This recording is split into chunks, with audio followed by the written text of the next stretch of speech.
नमस्कार दोस्तों, स्वागत है आप सभी का पाथ फाइंडर पर। तो दोस्तों, अगर हम आंध्र प्रदेश की बात करें तो आंध्र प्रदेश में इस वक्त है 13 डिस्ट्रिक्ट।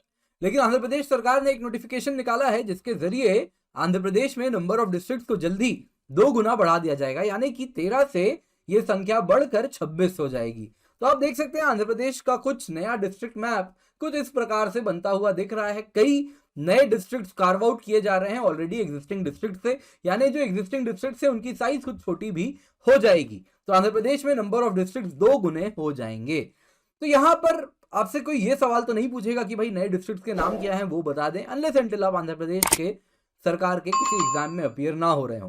तो यूपीएससी पर्सपेक्टिव से एक बहुत इंपॉर्टेंट टॉपिक यहां पर बनता है, वो ये है कि क्या ज्यादा डिस्ट्रिक्ट बना देने से गवर्नेंस बेहतर हो जाती है और ज्यादा डिस्ट्रिक्ट बनाने से क्या क्या चैलेंजेस होते हैं। तो बहुत जरूरी है कि हम जाने ज्यादा डिस्ट्रिक्ट्स के क्या एडवांटेजेस हैं, क्या चैलेंजेस हैं। ये मेंस के पॉइंट ऑफ व्यू से बड़ा इंपॉर्टेंट है। तो आपके पास 5 से 6 पॉइंट प्रोज एंड कॉन्स दोनों में तैयार होने चाहिए। तो आइए आज की इस क्लास में इसी टॉपिक पर चर्चा करते हैं। तो दोस्तों, मेरा नाम किंजल चौधरी है। आप मुझसे मेरे टेलीग्राम चैनल पर जुड़ सकते हैं, जहां पर लेक्चर के बाद आपको पीडीएफ अपडेट्स मिल जाएंगे। तो दोस्तों, सबसे पहले हम आगे बढ़े, सबसे पहले तो न्यूज की बात कर लेते हैं। तो न्यूज में है आंध्र प्रदेश गवर्नमेंट ने एक प्रिलिमिनरी नोटिफिकेशन निकाला है जिसके जरिए आंध्र प्रदेश सरकार 13 नए रेवेन्यू डिस्ट्रिक्ट बनाने वाली है और इसके लिए Andhra Pradesh district formation act के द्वारा आंध्र प्रदेश सरकार को ये पावर मिलता है। तो जो इस वक्त इस नोटिफिकेशन की अगर हम बात करें तो इसमें इन डिस्ट्रिक्ट्स में जो लोग रहते हैं उनसे सजेशन मांगा गया है कि हमारा ऐसा प्लान है, नए डिस्ट्रिक्ट हम बनाने वाले हैं, नए डिस्ट्रिक्ट कार्व आउट करने वाले हैं आपके डिस्ट्रिक्ट से। तो अगर आपको कोई ऑब्जेक्शन है तो अभी बता दे 30 दिन में, या फिर अगर आपकी कोई सजेशन है तो ये भी बता दे 30 दिन में। तो उस पर हम अमल करेंगे, काम करेंगे और उसके बाद एक फाइनल नोटिफिकेशन आएगी इन सारे ऑब्जेक्शंस एंड सजेशंस को ध्यान में रखते हुए। तो माना जा रहा है एक फाइनल नोटिफिकेशन उगादी यानी वहां पे जो न्यू ईयर है उस टाइम पे आएगी। अप्रैल के महीने में माना जा रहा है कि ये 13 नए डिस्ट्रिक्ट बन जाएंगे और उसके साथ आंध्र प्रदेश में जो टोटल नंबर ऑफ डिस्ट्रिक्ट हैं वो 26 हो जाएंगे। आप लिस्ट यहाँ पर देख सकते हैं वो कौन कौन से नए डिस्ट्रिक्ट हैं, उनका क्या हेडक्वार्टर होने वाला है। तो ये सब आप देख सकते हैं यहाँ पे। ये सारा आपको इन्फॉर्मेशन मैं पीडीएफ में भी दे दूंगा। पर दोस्तों, ये तो हुआ सतही ज्ञान। जरूरी है कि हम इसके अंदर में डेप्थ में जाएं, उन टॉपिक्स को पकड़ें जिनसे सवाल बनता है। तो सबसे पहले तो देखते हैं कि नया डिस्ट्रिक्ट बनाना है तो इसका प्रोसीजर क्या है।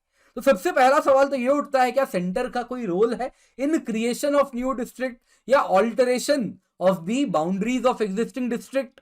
तो क्या इसमें सेंटर का कोई रोल है? तो नहीं साहब, सेंटर का इसमें कोई रोल नहीं होता है। अगर नया डिस्ट्रिक्ट बनाना है, ऑल्टर करना है, अबॉलिश करना है तो ये स्टेट गवर्नमेंट सिंगल हैंडेडली कर सकती है। इसके लिए एक चीज आपको बताना चाहूंगा कि स्टेट के पास 2 तरीके हैं। नया डिस्ट्रिक्ट बनाना है तो 2 तरीके से बना सकते हैं। एक है कि वो लॉ पास करवाए स्टेट असेंबली से, यानी ये क्या हो गया, लंबा चौड़ा प्रोसेस है, टाइम कंज्यूमिंग प्रोसेस है। दूसरा तरीका क्या है, जैसा आंध्र प्रदेश आपको करते हुए दिख रही है कि एग्जीक्यूटिव ऑर्डर निकालेगी और इसके जरिए एक नोटिफिकेशन निकलेगा और आंध्र प्रदेश में नए डिस्ट्रिक्ट बन जाएंगे। तो दोस्तों, यहां पर आपसे एक सवाल पूछ रहा हूं मैं, आप मुझे कमेंट सेक्शन में जरूर बताइएगा कि सेंटर का क्या रोल होता है यदि मैं डिस्ट्रिक्ट का नाम बदलना चाह रहा हूं। तो क्या सेंटर की परमिशन की आवश्यकता है स्टेट को किसी डिस्ट्रिक्ट की नाम को बदलने में? क्या स्टेट बिना सेंटर के अप्रूवल के डिस्ट्रिक्ट का नाम बदल सकता है? आप मुझे यस या नो में आंसर कर दीजिए। अभी पॉज दबाएं, अभी आंसर करें, क्योंकि क्लास के अंत में मैं आपको आंसर बता दूंगा। तो अब आते हैं बहुत इंपॉर्टेंट टॉपिक पर कि आखिरकार ज्यादा डिस्ट्रिक्ट बनाने से क्या एडवांटेजेस हैं जिस वजह से मोस्ट ऑफ द स्टेट्स नया डिस्ट्रिक्ट और डिस्ट्रिक्ट बनाना चाहते हैं। तो पहला तो बताया जाता है कि ज्यादा डिस्ट्रिक्ट बनाएंगे तो बेहतर एडमिनिस्ट्रेशन होगा, बेहतर गवर्नेंस होगा, क्योंकि एडमिनिस्ट्रेटिव मशीनरी ज्यादा डिवाइड हो जाएगी पॉपुलेशन के अनुसार, लोगों के भी करीब आ जाएगी, पॉपुलेशन ग्रोथ के साथ भी होगी और साथ ही साथ लोगों के भी करीब हो जाएगी। जैसे कि एक नया डिस्ट्रिक्ट बनेगा तो जो डिस्ट्रिक्ट हेडक्वार्टर है वो उसी नए डिस्ट्रिक्ट में बनेगा। तो जाहिर सी बात है, अब तक लोग बहुत दूर जाते थे डिस्ट्रिक्ट हेडक्वार्टर में गवर्नमेंट सर्विसेज को अवेल करने के लिए, अब उनको ज्यादा दूर जाने की आवश्यकता नहीं होगी। पास में ही वो डिस्ट्रिक्ट हेडक्वार्टर जा सकते हैं, डीएम कलेक्टरेट ऑफिस जा सकते हैं, अपने ग्रीवेंसेस को पुट अप कर सकते हैं। तो इससे बेहतर एडमिनिस्ट्रेशन होगा, बेहतर गवर्नेंस होगी, ज्यादा मैन पावर हम इस डिपार्टमेंट्स में नए डिस्ट्रिक्ट्स बनेंगे तो नए ऑफिशियल्स अपॉइंट होंगे, ज्यादा मैन पावर हमको देखने मिलेगी इन डिस्ट्रिक्ट्स में। तो जाहिर सी बात है, तो जो गवर्नेंस है वो बेहतर होगा। जो ऑलरेडी सरकारी इंस्टीट्यूशंस अगर आप देखें तो उनमें मैन पावर की बहुत ज्यादा कमी बताई जाती है, तो वो कमी नहीं रहेगी, तो बेहतर हम सर्विसेज प्रोवाइड कर पाएंगे। दूसरी बात अगर हम देखें तो जो नए डिस्ट्रिक्ट बनेंगे वो छोटे होंगे, क्योंकि ऑलरेडी एग्जिस्टिंग डिस्ट्रिक्ट को काट के बनाया जा रहा है। तो जो स्कीम्स हैं वो बेहतर हम टारगेट कर सकते हैं उस डिस्ट्रिक्ट के नीड्स के अनुसार, क्योंकि जाहिर सी बात है छोटा डिस्ट्रिक्ट है तो उसके यूनिफॉर्मिटी ज्यादा है, उसके जो एडवांटेजेस हैं और जो उसके चैलेंजेस हैं वो एक समान उस इलाके में पाए जाएंगे। तो इस प्रकार से हम स्कीम्स को उन एडवांटेजेस का मैक्सिमम बेनिफिट रिपोर्ट करवा सकते हैं, इस प्रकार की स्कीम्स बना सकते हैं। और उन चैलेंजेस को, मान लीजिए कोई इलाका है जहाँ पे एजुकेशन बहुत अच्छा नहीं पहुंच रहा है, तो वहां पे हम इस प्रकार के स्कीम्स बना सकते हैं जिसके द्वारा एजुकेशन वहां पहुंच सकेगी। तो इस प्रकार के हम better targeted schemes district level पे बना पाएंगे न्यू डिस्ट्रिक्ट्स के बनने से। इसके सिवा जब नया डिस्ट्रिक्ट बनेगा तो जाहिर सी बात है वहां पे नए गवर्नमेंट फंडिंग आने लगेगी, क्योंकि नए डिस्ट्रिक्ट में नए ऑफिसेस बनेंगे, गवर्नमेंट ऑफिसेस बनेंगे, साथ ही साथ क्रिएशन ऑफ इंफ्रास्ट्रक्चर होगा, बेहतर रोड कनेक्शन बनेगी, बेहतर रेलवे लाइन आ सकती है। तो इस प्रकार से न्यू ग्रोथ न्यूक्लियाई क्रिएट होगा। अब तक वो इलाके जो कि पिछड़े हुए थे, जहां पर अब तक हम देखें तो इन्वेस्टमेंट नहीं आ रहे थे, तो वहां पे गवर्नमेंट इन्वेस्टमेंट आएगी। तो इस प्रकार से ग्रोथ न्यूक्लियाई बनेगा और उसके साथ एक आप देखें तो डेवलपमेंट साइकिल किक स्टार्ट हो जाएगी। तो इस प्रकार से देखें तो न्यू ग्रोथ न्यूक्लियाई की भी क्रिएशन होगी। तो ये सारे तो एडवांटेजेस बताए जाते हैं ज्यादा डिस्ट्रिक्ट बनाने में, लेकिन कुछ चैलेंजेस भी हैं। तो आइए उन चैलेंजेस की भी बात कर लेते हैं। सबसे पहले अगर हम देखें तो भैया एक्सपेंडिचर बहुत ज्यादा लगेगा, पैसा लगेगा। एक्सचेकर, आपके मेरे जैसे लोग जो टैक्स दे रहे हैं उनके ऊपर बोझ बढ़ जाएगा, नए ऑफिसेस बनेंगे, गवर्नमेंट बिल्डिंग्स बनेंगे, ज्यादा लोगों को हायर करना होगा तो पैसा खर्च करना पड़ेगा। आंध्र प्रदेश की अगर हम बात करें तो उसका आधा बजट ऑलरेडी एम्प्लॉयज की सैलरी में ही जा रहा है। तो आप समझ सकते हैं ऑलरेडी आंध्र प्रदेश कितना स्ट्रेस्ड आउट है। नया डिस्ट्रिक्ट बनेगा, नए डिस्ट्रिक्ट्स बनेंगे, नए लोग हायर होंगे और ज्यादा बजट पे सैलरीज का खर्चा बढ़ने वाला है। इसके सिवा कुछ इलाके तो नए डिस्ट्रिक्ट बनाने के बावजूद वो डिस्ट्रिक्ट हेडक्वार्टर से दूर बने रहेंगे। जैसे एग्जांपल लेते हैं तो ईस्ट गोदावरी डिस्ट्रिक्ट को तोड़ के अगर हम देखें तो बनाया जा रहा है, यहां पर आप देख सकते हैं यह है ईस्ट गोदावरी डिस्ट्रिक्ट। तो यहां पर ईस्ट गोदावरी डिस्ट्रिक्ट को तोड़ के बनाया जा रहा है एक नया डिस्ट्रिक्ट, अलूरी सीतारामा राजू डिस्ट्रिक्ट। अलूरी सीतारामा राजू जी कौन थे मुझे कमेंट में आप बताइएगा, बहुत फेमस कोई व्यक्ति है, आपको मालूम होना चाहिए। तो अलूरी सीतारामा राजू डिस्ट्रिक्ट बनाया जाएगा और जो चिंतूर इलाका है वो अभी भी डिस्ट्रिक्ट हेडक्वार्टर जो कि पदेरू में होगा उससे 400 किलोमीटर दूर होने वाला है। तो जाहिर सी बात है अभी भी दूरी बहुत ज्यादा बनी रहेगी। तो आप हर इलाके को यूनिफॉर्मली डिस्ट्रिक्ट हेडक्वार्टर से तो नहीं जोड़ पाएंगे। तो जो गवर्नेंस को लोगों के करीब लाना है वो सपना तो अधूरा का अधूरा ही रह जाएगा। इसके बाद अगर हम बात करें तो ग्रास रूट डेमोक्रेसी की, तो कहीं ना कहीं वो भी वीकन हो जाती है। अब तक क्या हो रहा था कि डिस्ट्रिक्ट ऊपर है और उसके नीचे पंचायती राज इंस्टीट्यूशंस हैं। तो जो पंचायती राज इंस्टीट्यूशंस हैं वो कुछ काम कर रहे हैं, लेकिन अब उनका जो काम हो रहा था पीआरआईज का, वैसे ही आप देखें तो वार्ड लेवल पे जो काम हो रहा है वो सब काम अब क्योंकि वो डिस्ट्रिक्ट छोटा हो गया है तो डिस्ट्रिक्ट हेडक्वार्टर सबस्यूम कर सकता है। तो इस वजह से डिस्ट्रिक्ट एडमिनिस्ट्रेशन उसको ओवरसी करने लगेगा।